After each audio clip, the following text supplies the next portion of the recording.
What's up, Amp Nation? Professor Monetti here. Today we're going horizontal with some push-pull, chest, back, and biceps. And I'm just doing some shoulder mobility to start my workout, and I suggest you start yours the same way.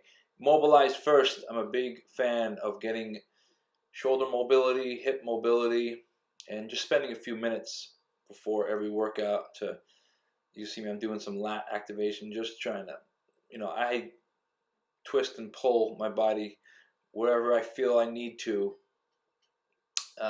get the body warmed up for the work ahead.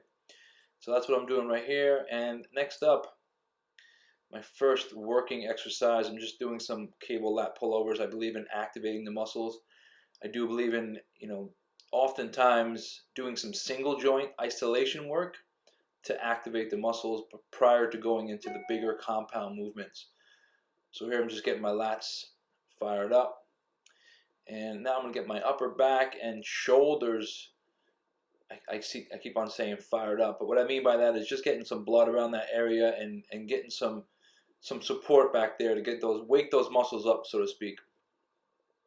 And I call those YTWs. And this is a modified plank that I do and that we have a part of our program here at Body, and it's just to get the shoulders and lats open at the same time you're getting your core warmed up before heading into a heavier movement or a working movement like the one arm bent over row. Right there, boom, for that juicy mid back. I like working unilateral, one side at a time, for many reasons. One is, more of an isolation. Two is if you have any kind of imbalances. I take a neutral stance, and I also rock that arm almost like a rowing, pun intended, a rowing motion, but I'm pressing it forward first, and then I'm driving my elbow back first. And then to complement that, we're going to do some flat bench. Key ingredient, guys, make sure that elbow goes down towards your waist and not out towards your neck.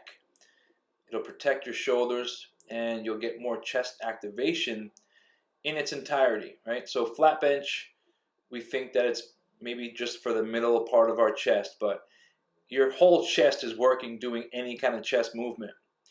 And you can see right here that upper chest is definitely working. So this is a flat bench, and you would think that it's just working the middle, or you're trying to isolate just the middle. It's not going to happen. So throughout this week, I hit all movements, but I also keep it very simple so the workouts are short and sweet.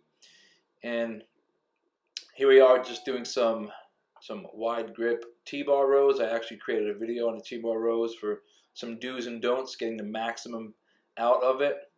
The wide grip hits a little bit more of the rear delt, and neutral grip hits more of the inner, kind of more mid-back. Then heading right into some cable flies to hit that quote-unquote upper chest a little bit, but we just talked about how it's just hitting the whole chest in general. You see, with these flies, I'm dropping my elbow. I've always found more comfortability that way and safety for my shoulders and biceps. I don't believe in keeping a straight arm with the fly movement. I think dropping the elbows and keeping the wrist right above the elbows and doing like a wide press, I've always found to be more beneficial, and I've always felt it more in my chest and less in my shoulders. And last up, isometric unilateral curls, cable curls. So I'm keeping one bicep under tension, slowly letting the other one down, working on the eccentric phase. I was probably doing like a 3 to 5 seconds, and the other side's getting that contraction the whole time. So it's really extending the set, keeping that time under tension on the biceps. Great pump, and you guys have probably heard me speak about, I don't do a lot of isolated bicep work, and I don't believe in it. I don't think you need a lot. I think you need the right stuff. And just like any program, guys, this program is not going to, work for itself. These exercises are laid out for you guys to, for efficiency, but it's your intensity that's going to make the difference. So that's the secret. It's not the workout, it's the work ethic. Get in.